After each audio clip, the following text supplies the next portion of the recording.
Hello and welcome. My name is Mardi McBrien and I'm the Managing Director at the Climate Disclosure Standards Board, CDSB. And I'm really excited today as we're marking the launch of our latest report of environmental and climate-related disclosure by Europe's largest companies under the Non-Financial Reporting Directive. And this is the second year we've had a look at company reporting. We've seen some really interesting changes, which we'll go into a bit later. Before I dive into the session, I'd like to provide you with a quick overview of what we do here at CDSB for those that are not familiar. CDSB is a consortium of business environmental NGOs working to integrate consistent, comparable climate and environmental information into mainstream corporate reports with the same rigorous financial information. We were launched at the World Economic Forum's annual meeting in Davos in 2007. And the work that we do is hugely supported by a talented group of thought leaders and practitioners who volunteer their time. Some of you are on the call today, so thank you. We do appreciate your ongoing support. But first and foremost, I'm thrilled to introduce our speakers. It's a real pleasure to have this esteemed panel with us today.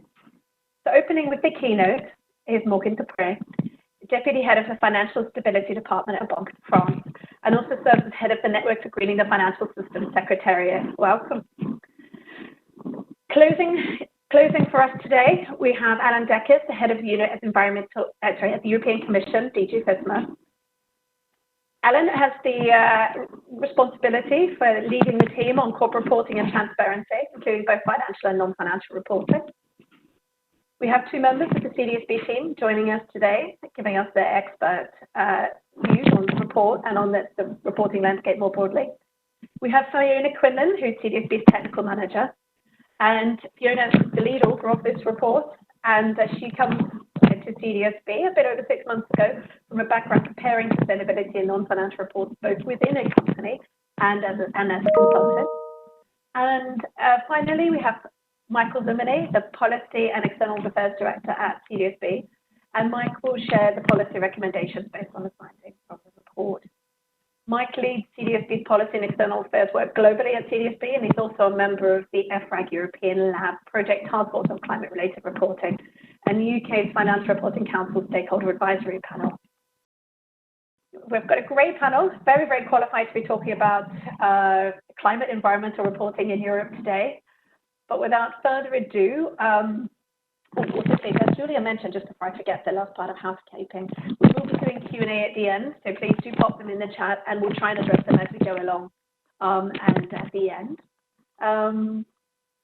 Without further ado, today the purpose of this report we're presenting is really to inform policymakers of the changes needed to improve environmental disclosures under the Non-Financial Reporting Directive and to ensure it meets its purpose of increasing relevance, consistency and comparability of company reporting. It also aims to support corporate report preparers in enhancing their disclosures under the directive by identifying good practice, case studies, and tips drawing from the findings of CDSB's review. So quite practical and action focused, which is something I'm particularly passionate about myself, so I'm really looking forward to that. So this session this morning has a particular focus on regulation of non-financial reporting in Europe. This afternoon session, for those that are joining both or haven't signed up for the afternoon session, will focus on more on company reporting and that perspective. So keeping that in mind, I'm eager to hear what Morgan's perspective is on the current reporting landscape in the European Union. So over to you, Morgan. Thank you. Thank you, Mardi. Thank you, everyone. I hope everybody can hear me properly. Thank you. We're starting to get used to those virtual sessions, and it's always a great pleasure to be invited and to speak with my good friends from CDSB.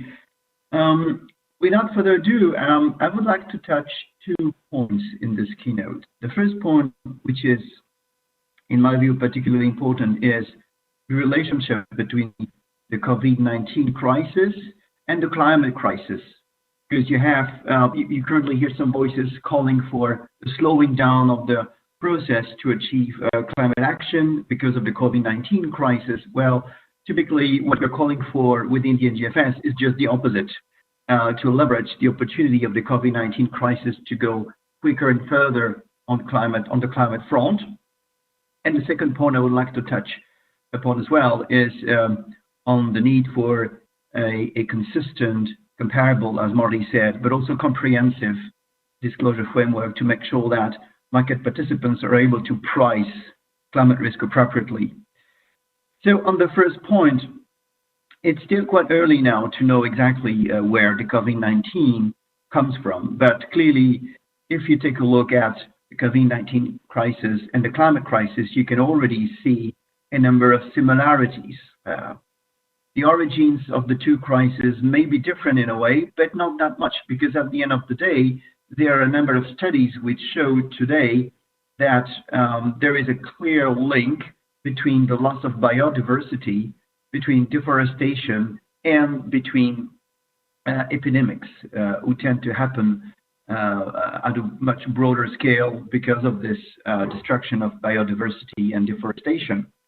And there are also a number of studies which show that there is also a link between the average temperature and the development of epidemics. But it's something that's still at a very early stage of discussion. But let's focus maybe on their impact and the way the two risks materialize.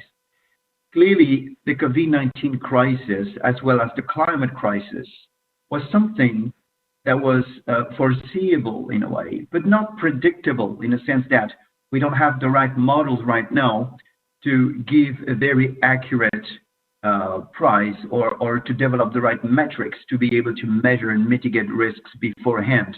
And clearly, if you take a look at the economic models that are used to forecast the impact of COVID-19 crisis, you will see that they are just unable to give you any clues on what is happening today. Because the transmission channels are different from the usual risks, because the impacts are different. And at the end of the day, all you know is that something is going to happen, but you lack proper data, you lack proper models, and you lack proper metrics to measure that properly. And in a way, it's quite similar to the situation we are on the climate front. And it shows that it's absolutely necessary to keep on working to improve our knowledge of how climate risk materialize, to have the right metrics, models, data, and for that, of course, disclosure is key. Beyond that, you can hear some voices calling for a slowing down of the pace on the climate front, saying, look, we are now in the middle of a very strong and severe systemic crisis. The priority is to keep the economy afloat and the financial system afloat. And okay, if we have to delay a little bit the work we're supposed to do on the climate front, well, it's not a problem. Let's postpone that by 1 year or two.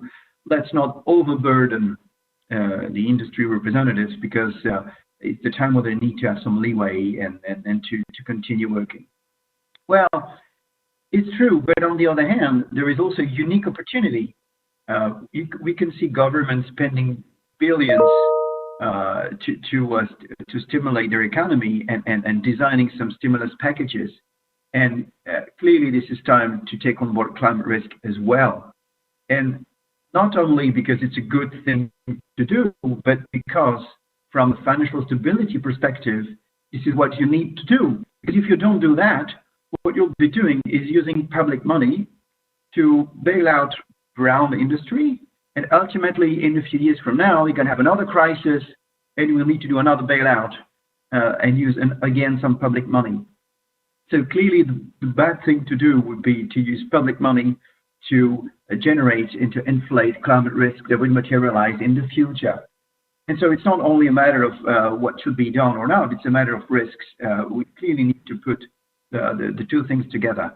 COVID-19 recovery phase and further intention of climate risks. This is the first point. And now to move to my second point, it is clear that disclosure is key. You may remember in April last year, the NGFS published a report, comprehensive report called A Call for Action. And in that report, we put forward 6 recommendations, and one of them, recommendation number 3, is that it is needed to have a comprehensive, consistent, and comparable approach to climate and environmental risk disclosure. Why? Simply because we really feel that market participants these days are in a situation where they struggle to give a proper price to climate risks. They struggle for a number of reasons, which are well known, because the time horizon is long, because there are some uncertainties in the transition path, but also because there is a lack of knowledge on data metrics that should be used to disclose. And of course, we're not starting from scratch. There is really great work that's being done by TCFD, and also the CDSB has helped and provided guidance on how to implement TCFD. This is very useful. And now the question, I think, that is here, and that is the question that the panelists will have to tackle today, is do we need to go one step further and to move to a regulatory approach? We need to move from a voluntary-based private sector approach to a more regulatory-based approach? Well, this is clearly a question that is on the table right now, and it's clearly the question I would like to ask the panelists. Thank you for your attention. Thank you, Morgan. That was great. And you did actually remind me, it's almost a year to the day since you and I were together last when we launched the TCFD implementation handbook based on CDSB's framework and SASB's and KPIs and metrics. So, yeah, it's a real pleasure to have you back, and thank you very much for your introductory remarks. I'm going to ask Fiona now to follow up directly and give us an overview of the findings and make the links back to some of Morgan's comments. Thank you.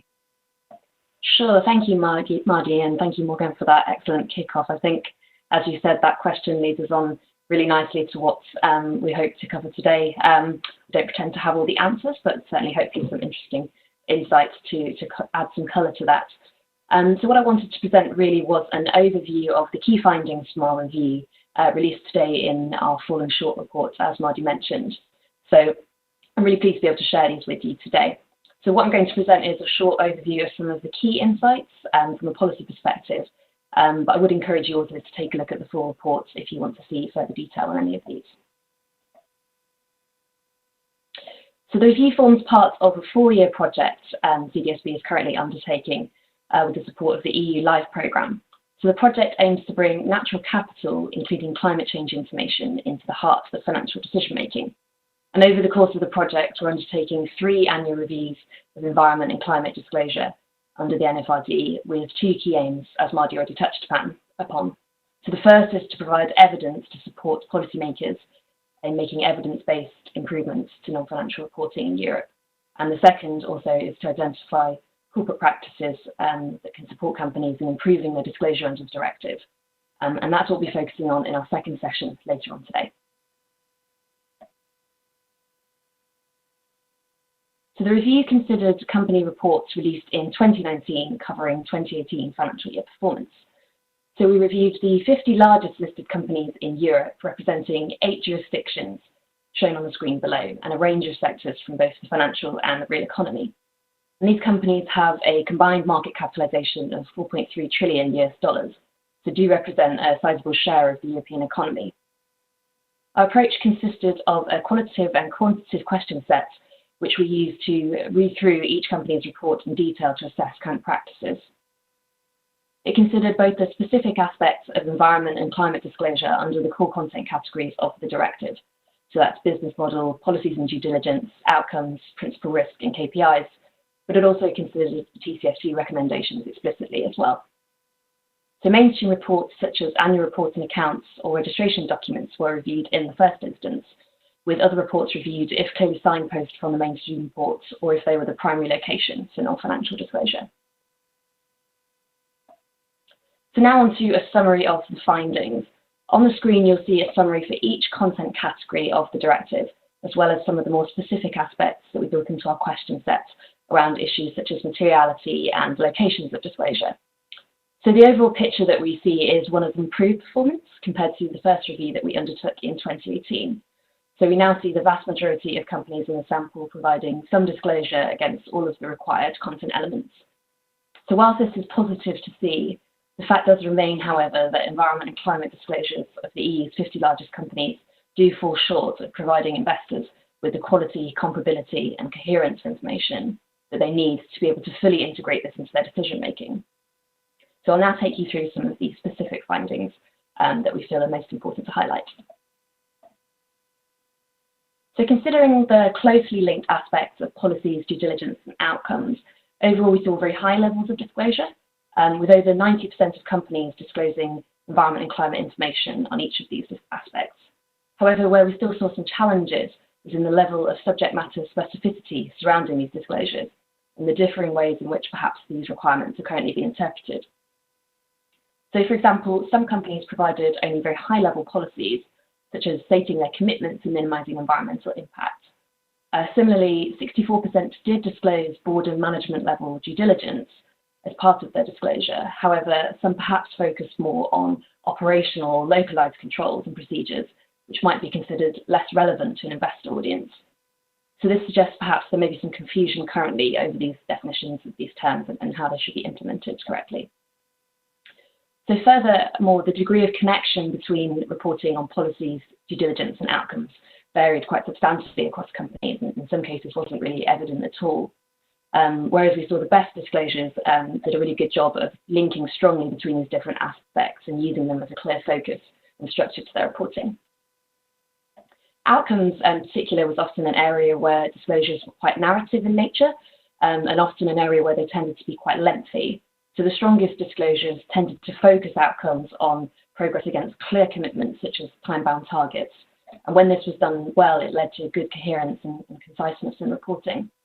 However, it was often the case that disclosures perhaps were more freeform in this area or didn't easily group and summarise key information, which did make it challenging to both find and compare between companies. So turning to principal risks, this was another key area that we'd like to highlight where we identified some weaknesses in our review. So at a basic level, 90% of companies did disclose at least one environmental or climate risk in their reporting. However, only just over half considered both as the two main risk types under the TCFD, so that's both physical and transition risks.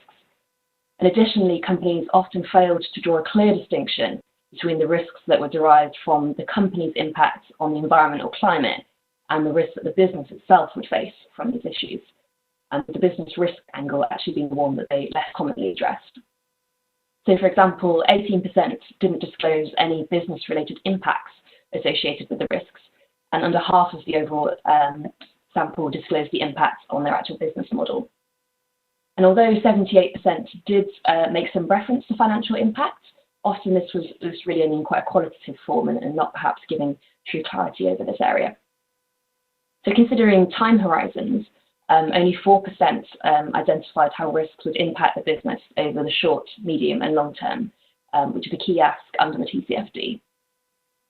So overall, while risk is a key area of focus under both the NFRD and the TCFD, it's evident that there's further work needed here to improve disclosure in this regard. So in fact, principal risk disclosures under the NFRD were often addressed quite separately to TCFD risk disclosures, and indeed principal financial risk disclosures in some instances. So this could lead to duplication within reports and also potentially inconsistencies between these different risk disclosures. So clearly that aspect on risk links very closely to TCFD disclosure requirements. However, we did also look at TCFD more explicitly in our review. And we found that overall the progress in adoption of the recommendations still appears to be somewhat limited across these largest companies in Europe. So the finance and energy sector companies that were reviewed typically had shown demonstrated progress in addressing recommendations. However, this was usually the exception for companies in other sectors, with many providing no aligned disclosure in these areas. Particularly disclosures under the strategic pillar of the TCFD, and that's specifically concerning the use of scenario analysis to assess strategic resilience, were particularly limited, with only 14% having disclosed this fully. Additionally, we found that TCFD disclosure was more commonly provided outside of the mainstream report in a separate sustainability or climate risk report. So overall, the degree of linkage that we see currently between NFRD and TCFD disclosures by companies appears quite limited. TCFD is usually addressed separately if it is considered. And some companies, in fact, are making NFRD disclosures with no real reference to climate change at all, suggesting that the broad requirement to disclose environmental matters under NFRD isn't necessarily leading them to consider climate change explicitly at the moment. So a further aspect our review considered was where and how companies are currently disclosing this information. And overall, we found that 84% were predominantly reporting the information in their mainstream report currently. Where this information was provided elsewhere, it did often prove harder to locate, or perhaps it was split between a number of different report locations, which could make it quite challenging to gain coherence and linkage between that information. So where disclosure was provided in the mainstream report, both integration within the different sections of the report, so for example within the risk section and the governance section, or inclusion of a separate non-financial statement were both equally common practices. Where information was integrated through the report, reference tables or signposting tables were quite often used as a way of signposting where the information could be found, which was quite helpful. The overall length of environmental and climate disclosure in the mainstream report varied quite significantly. So we had as little as 1 page to as many as 70 pages. And in fact, some of the most effective disclosures that we saw were really quite succinct, running to no more than 10 pages. So it does demonstrate that actually less can be more in this regard. So that provides you with a brief overview of some of the key areas of improvement we identified within our review. So to sum up, we do see an improvement in the overall uptake of NFRD disclosures, but ultimately we do believe it's still falling short of providing investors with the information they need on climate and environment. So key issues included the need for consistency between companies and for increased coherence in company disclosures under the different content categories of the directive. It's also evident that climate-related disclosure aligned to the TCFD isn't currently commonplace and is often considered in isolation to NFRD reporting. Aligned to this, we also observed that national level disclosure requirements can have important implications for this. So interestingly, in jurisdictions with stronger climate risk disclosure requirements, disclosures were often more comprehensive, but perhaps not as much strengthened in terms of coherence. So it's important that we if we can address that challenge as well. And finally, the disclosure of principal risks relating to climate and environment is a particular area that we draw attention to ensure that companies are consistently reporting both the impacts of their business on the environment, but also the impacts that the business will face from climate and environment too, to really provide investors with the full picture that they need. So as mentioned, there wasn't time to cover the full kind of breadth of our findings today, so I would encourage you to take a look at our report or to get in touch, indeed, if there's a particular area that you'd like to know more about. But thanks for listening, and I'll hand over to Mike now to take you through the policy recommendations that build on these findings. Thank you very much, Fiona. And I think you've given us a lot to think about. And what I'll try to do is based on that evidence, propose our policy recommendations to evolve the non-financial reporting directive to make sure it is for purpose. And really, when we were writing these recommendations, what we had in the back of our minds is, why are we doing this? Why are we embarking on this current review of the non-financial reporting directive? And when you look at the directive itself, before you get to the requirements, there is quite a lengthy description of the motivation behind the directive itself. And already back in 2013, the European Parliament has acknowledged that transparency and reporting in particular is really important to identify sustainability risk, of course, but also to increase investor trust. And the directive itself says that the disclosure of non-financial information is actually vital for managing change towards a more sustainable economy. And really, reporting is the bedrock or a key lever of a sustainable financial system. And it's essential that we get it right and we make sure that it is suitable for sound financial decision making. Now, of course, the directive has been around for quite some time. It was debated for a long time ago now, and a lot has changed in Europe, but also internationally. And we have seen, of course, the launch of the Sustainable Finance Action Plan, which was a very comprehensive set of actions by the Commission to really revamp Europe's financial system, to reorient capital flows towards sustainable investments, to mainstream sustainability risk into risk management processes, and also, of course, fostering transparency and a long-term view on business and finance to make sure that we secure a sustainable and resilient future in Europe. but Europe is certainly not alone in making strides in disclosure. We see much progress internationally as well.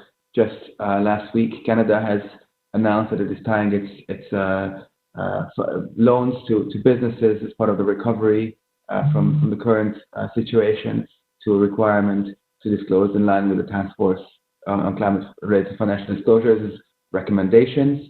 And we see this as a very innovative way to, as Morgan said, link this recovery to a green and more sustainable future. We have seen Japan also start a friendly competition internationally to get to the forefront of climate-related financial disclosures. In Australia, the financial and prudential regulators and even the accounting standard setters really mainstreaming the idea of directors' duty on climate risk and also around the materiality determination of such issues when it comes to mainstream financial matters, not just more traditional ESG or sustainability matters. And last but not least, small island nation of New Zealand is really striving ahead to be one of the first, if not the first, to implement the TCFD recommendations on a comply or explain basis. But back to Europe, we are seeing a humongous momentum both through the Sustainable Finance Action Plan and the EU Green Deal. And this is a very welcome step in the right direction because while we are here to sort of show off some or highlight some of the areas for improvement, we are convinced that the Commission also sees things similarly, and this has also been highlighted through various statements. And what we hope is that this evidence helps to make sure that the discussion is based on facts and supports the Commission and other European institutions to come to the best possible outcome in the end. So the review shows that we are not there yet at the end point of having all the information in the quality and the quantity that we need, and we hope that our findings and our recommendations help get us closer to that step. So with that in mind, what are our recommendations? First and foremost, we recommend that the current exemption to allow companies to report outside of the management report and up to 6 months later is removed. And this really speaks to the accessibility of information. Now we have seen that of the companies we have reviewed, reporting in the mainstream report is the norm, but these are of course the best of the best with the most resources. We often see information reported elsewhere, especially as we go down the list of companies, and we also see variations between information that is reported. We also see a benefit of reporting in the management report from a reliability perspective. So once you report in your annual report, there is of course a sign-off process. There is of course a higher level of rigor to report this information, and we see strong benefits from the reader's perspective, ensuing trust and reliability of that information. And last but not least, another point to highlight is of course the delay of up to 6 months, which really might mean that information might come to the users too late. Once they have already done their analysis, but they have already come to their conclusions, and therefore really not this information not meeting its purpose.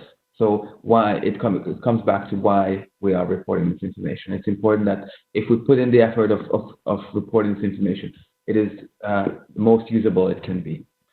Last but not least, there is of course supervision, and the Commission has itself highlighted that supervisory authorities have much less legal basis to supervise information that is outside of the management reporting.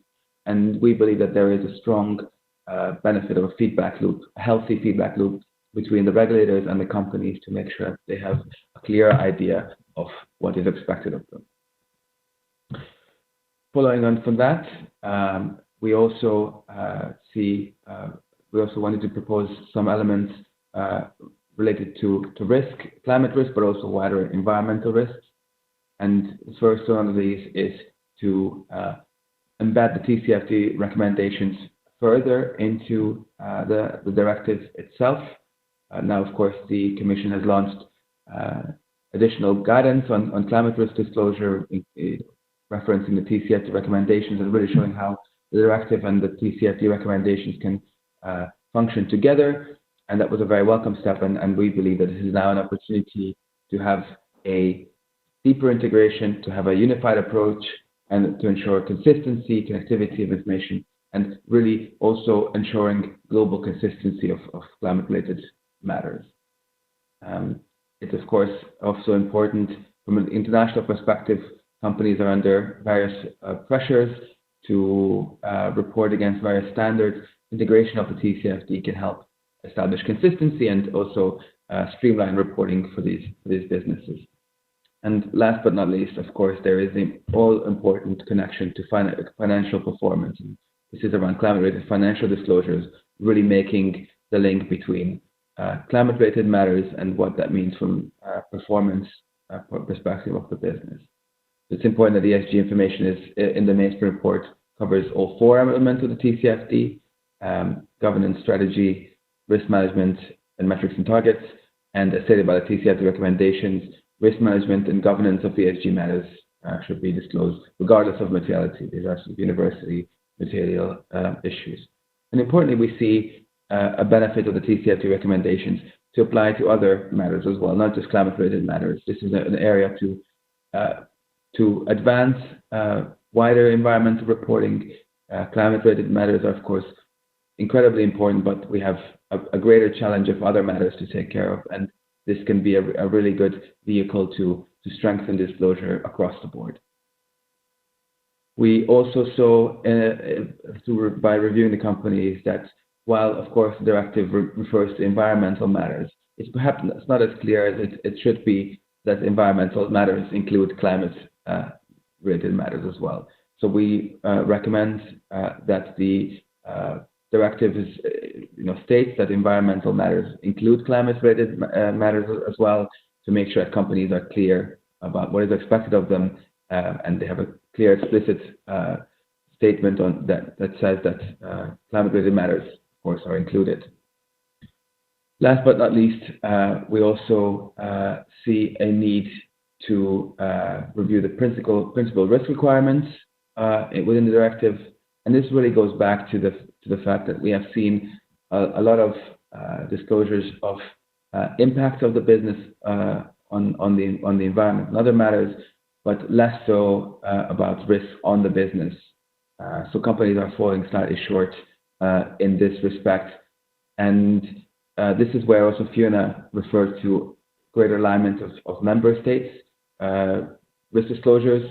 So, for example, we've seen an opportunity for further alignment in France, and this really would help companies to have a streamlined and more unified set of requirements, and really shorten those longer requirements, longer disclosures, because we have seen companies are trying to comply with all of these requirements, and this might result in them reporting the same information in the same report multiple times, just to make sure they have covered all bases. And this is, of course, not the intention, I'm sure, of any of those requirements. It's just an unfortunate result of these.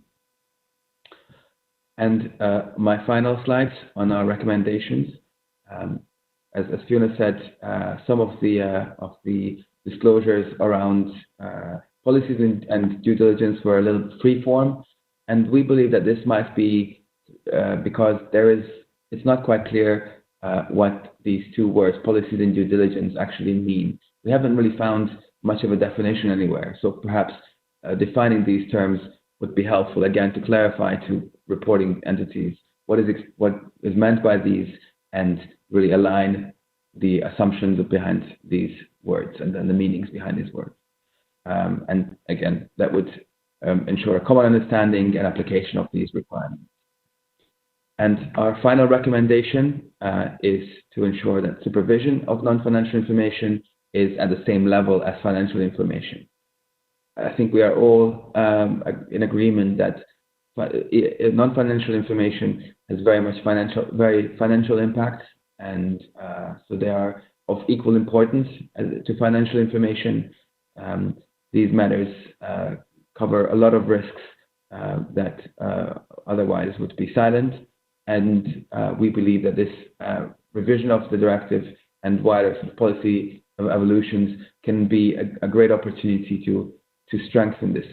And we'd like to recognize ESMA's great work on these matters. They have published supervisory statements on what they have done. They have done great work also building the capacity of their national equivalent, and they've actually shown in their reports that 9 out of the 29 supervisory actions taken on environmental matters so 9 out of the 29 supervisory actions they have taken were on environmental matters.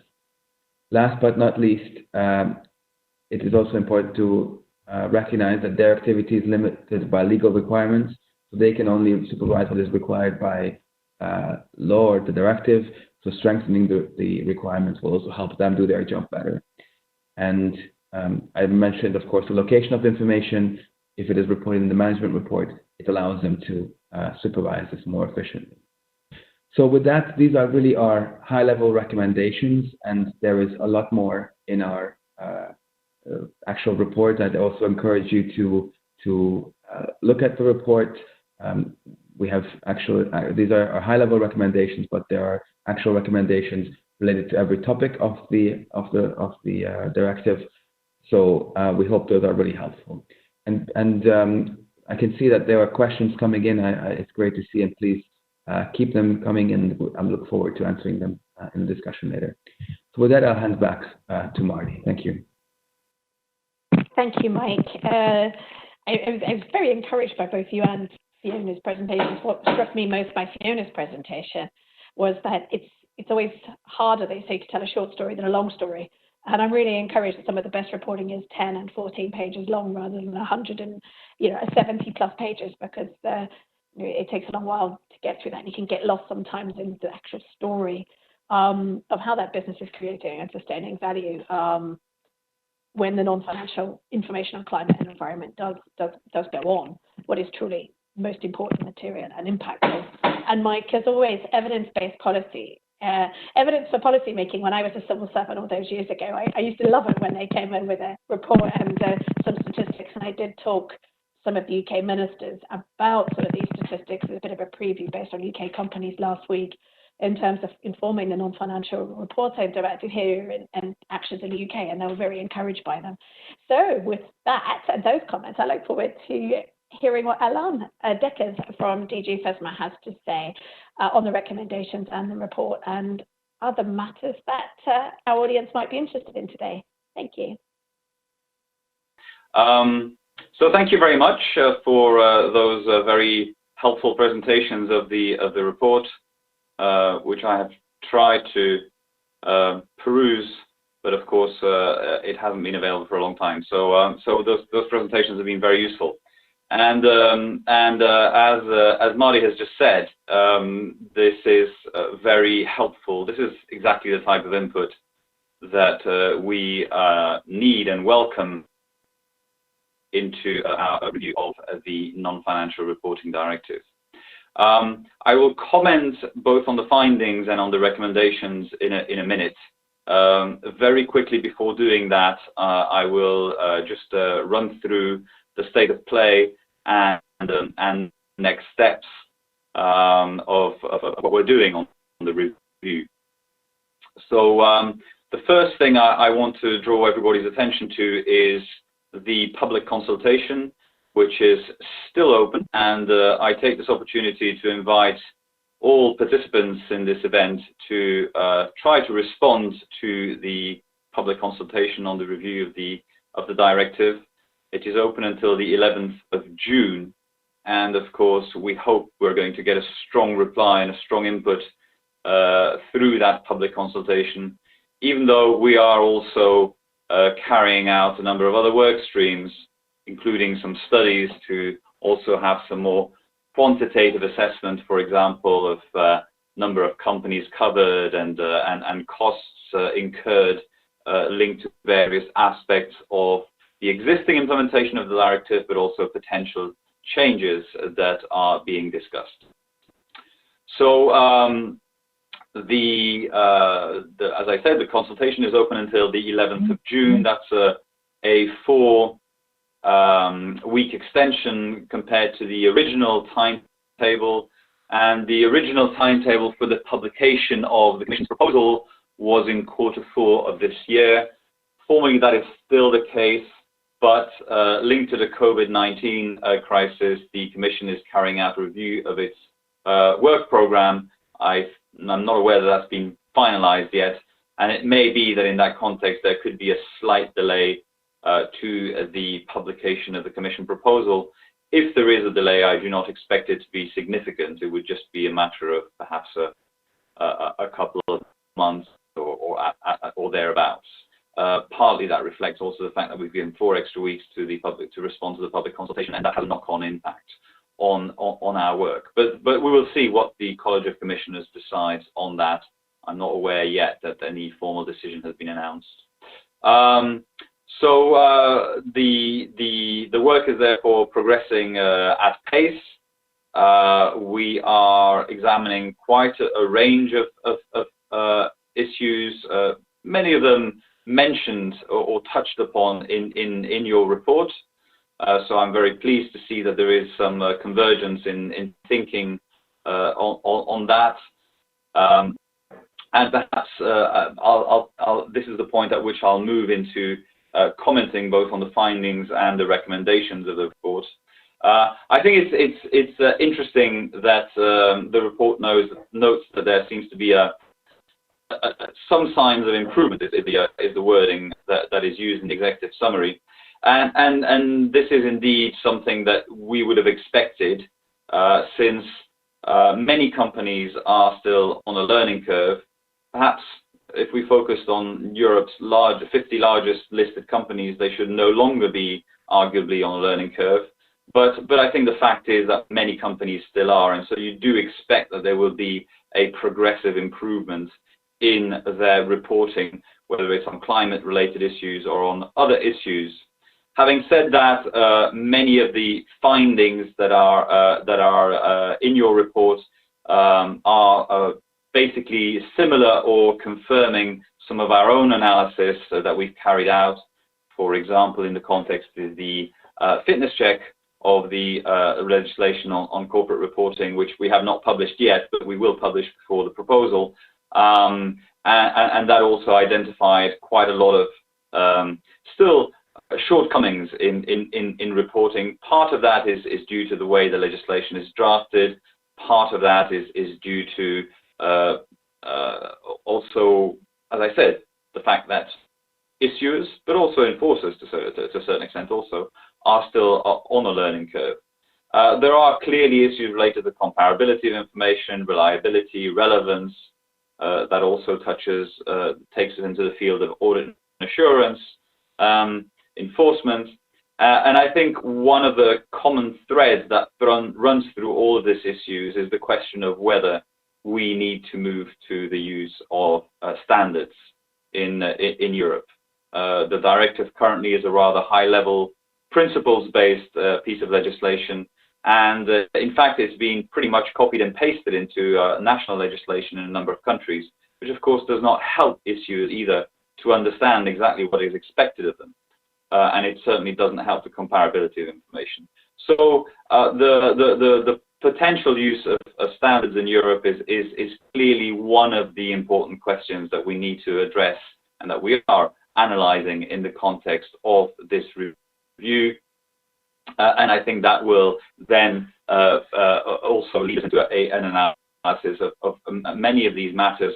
For example, materiality. What do we mean by that? How do the two directions of materiality interact, or do they need to be clarified? So again, what I take away, the big picture I take away from reading through the executive summary of the report, I can't pretend to have read through the whole thing, is that there is a great deal of convergence in the findings that you have come up with and our own analysis, and therefore I do expect that You may even get a footnote reference to your report in the impact assessment that we are currently producing. Now, if I turn to the recommendations, and I will focus on the recommendations to policymakers and regulators, since that's kind of our ken in the Commission, not so much the recommendations to corporate report preparers, although they are also very interesting. Again, many of the issues that you raise in your recommendations cut across or are similar to some of the issues that we're considering. The location of information is one of them for all the reasons that Michael has outlined. Clarification on the issues, the business concepts that are required to be reported by companies, including, for example, risks, is clearly another important dimension that we need to work on.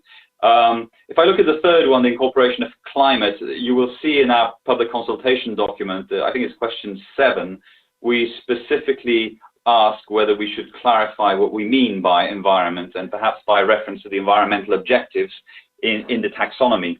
And that would then take us into a discussion of climate, also adaptation and mitigation.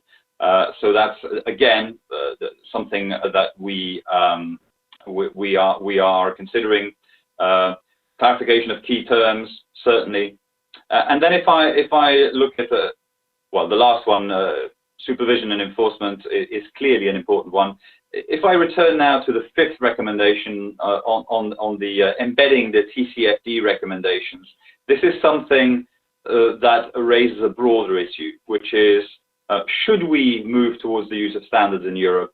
What would be the relationship between those standards and existing international standards? And you may be aware that Executive Vice President Dombrovskis, in a couple of speeches he made earlier this year, it was specifically on the 28th of January and on the 19th of February, directly addressed this point and stated very clearly that we do not in Europe want to reinvent the wheel, and we want to build to the largest possible extent on existing standards, because we do not want to fragment capital markets on jurisdictional lines. So you raised the specific TCFD recommendations because, of course, your report is focused on climate, but it is a broader issue that also goes into other aspects or other matters covered by the directive. Nevertheless, having said that, we do want to build to the greatest possible extent on international standards. We must also take into consideration European specificities. Europe, the EU, has set itself quite an ambitious objective to become carbon neutral by 2050, and not all jurisdictions have done that. We in Europe have also already adopted legislation that is linked to or related to the NFRD. That includes the investor disclosure regulation and the taxonomy regulation, but also others such as the benchmarks regulation, amendments related to climate benchmarks, and all of this needs to work together. And therefore, there is inevitably going to be, to some extent, an impact of all those existing pieces of legislation on whatever we do in the review of the NFRD. A very specific example I could give is, if you look at the technical screening criteria in the taxonomy, it is, in my view, almost inevitable that those will have a bearing on any specific KPIs that may come out of the NFRD review, because the KPIs that companies report must allow investors also to discharge their own obligations under the taxonomy regulation and the investment disclosure regulation, and therefore we need to ensure consistency between all of these things. So I don't know how I'm doing on time, but I'm going to bring it to a close there. Again, I want to thank CDSB for the excellent work you've done. This is, as I said at the beginning, precisely the type of input that we very much welcome, and we look forward to continuing our discussion on this matter. Thank you very much. Thank you, Alan. That was a really interesting overview, and I'm pleased to hear that you are thinking about all these new regulations and work in sort of an interconnected way, and building off what's already out there, TCFD, built off CDSB and SASB and others. So it's nice when companies can see how the pipeline of what's happening in the market all fits together. We don't want to stop. We find that people, when new things start coming out, we find companies stop while they wait for the new thing, and we don't have time for that sort of reporting inertia.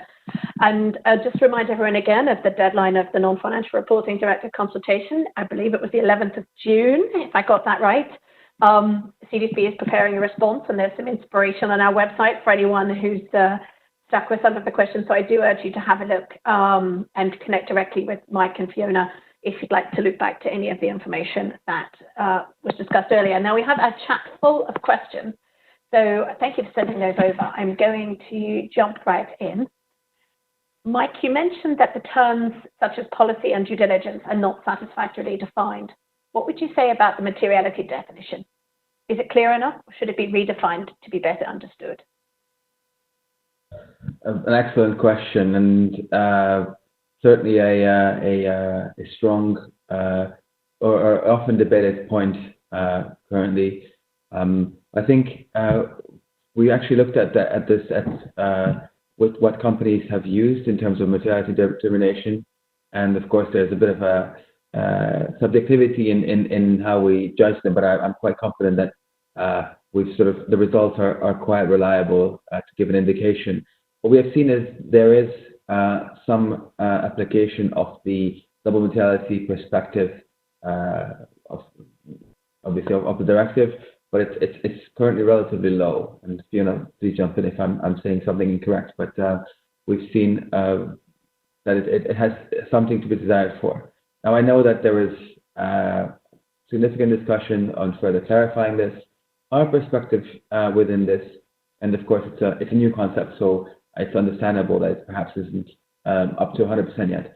But what we want to make sure is that in this process, we make sure that we serve certain audiences right. So it is often, the double materiality perspective is often considered to be sort of at the same time looking at the financial market investor perspective as well as sort of the wider stakeholder perspective. And of course, both audiences are equally important and they must be informed. But making sure that through the context of an annual report, of a management report, we inform capital market actors is crucial. So as the debate and the evolution of double materiality continues in Europe, it's important that we keep our audience in mind and get the investor audience right. There are other methods or media through which to inform other stakeholders, maybe at the website, the sustainability report, or other communication. Now, having said that, it's of course, if you look at needs of a wider stakeholder audience and the investor audience, if you extend your vision or your sort of time horizon from the usual sort of 1 to 2 years to a much longer sort of sustainable perspective and look at longer time horizons, those interests of financial market actors and the wider stakeholders start to get much more aligned, and that's where we see an area where perhaps those two perspectives come closer together, and also financial market actors can better serve the wider stakeholder base, whose money often they are managing, of course, and have a duty of care. Thanks, Michael. Now, next question, one for Alain Deckers here. Who do you see as the main audience of non-financial statements?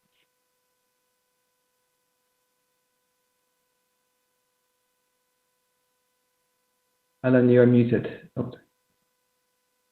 There's a range of users and audience. Clearly, we would have investors are a very important audience.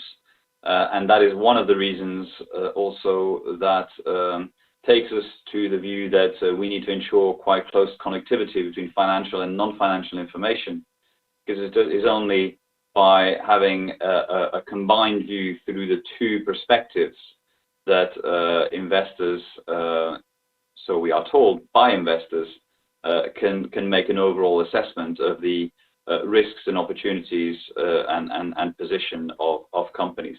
But that is not to say that there are not other users who are equally important.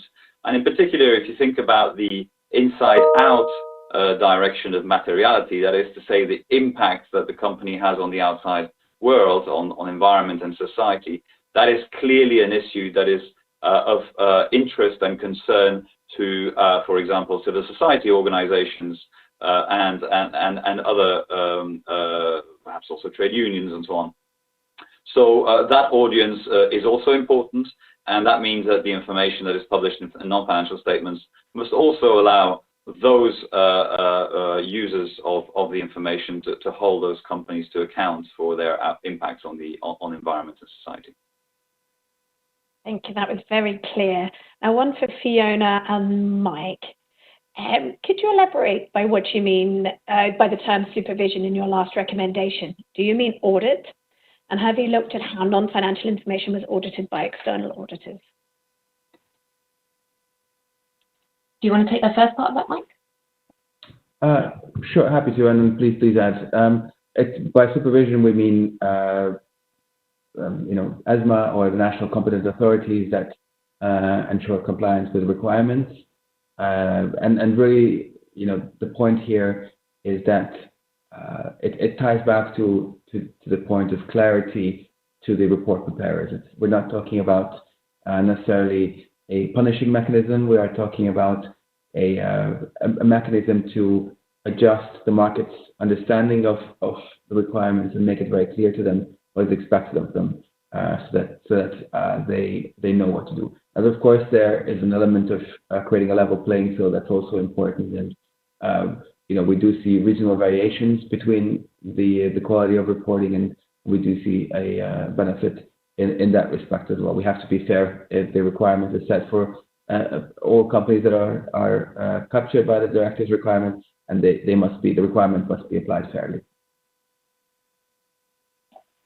Just on the second point, so we didn't, in the focus of this project, actually look specifically at whether assurance or audit was undertaken over non-financial statements.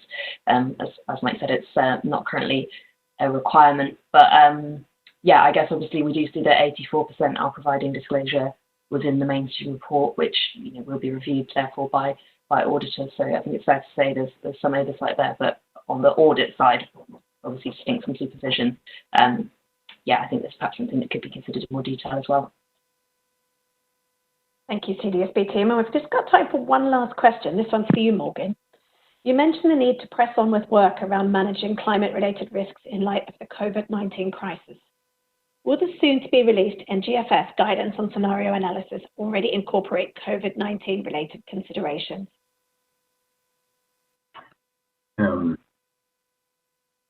Yeah, thank you, Mardi, for this question.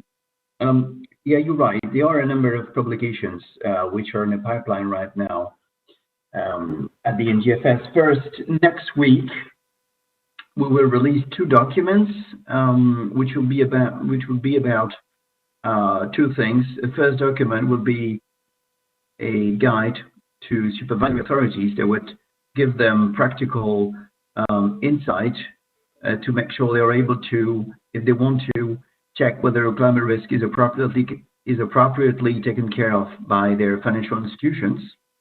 It's a guide on supervisory practices. And the second document that we'll publish next week will be about the risk differentials, or the existence of a risk differential between green and brown assets.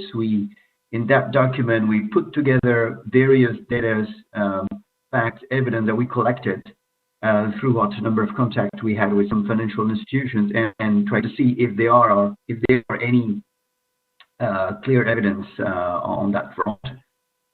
And referring to the scenarios, Mardi, we are going to publish as well a set of reference scenarios, but they will be published a little bit later at the end of June. And one of the reasons why it's a little bit delayed, it is in particular because, as you rightly mentioned, we had to adjust a little bit the macroeconomic assumptions that we had initially to reflect what's going on the front of the COVID-19 crisis. So you're right, we will take that into consideration in the scenarios that we are producing. And for that reason, it will be released a little bit later, toward the end of June. But I'm sure we're going to have more opportunities to present those in the near future. That's something I'm looking forward to seeing as well. So everyone, keep an eye out over the next month. It looks like the NGFS has got some really exciting and very useful publications coming out for us all. That brings us up to the hour. I'd like to thank our panelists, Morgan, Alain, and Fiona and Mike for joining me this morning to introduce this report, launch this report, and give their perspectives. So those out there that have got questions that haven't been answered, I will make sure we address them in this afternoon's webinar to companies, or design for companies. We'll make sure we get them on the question list already so we can get them covered. All the resources are available on the CDSB website. And I'd also just like to raise those issuers on the call today, or companies that do want to learn more about the directive.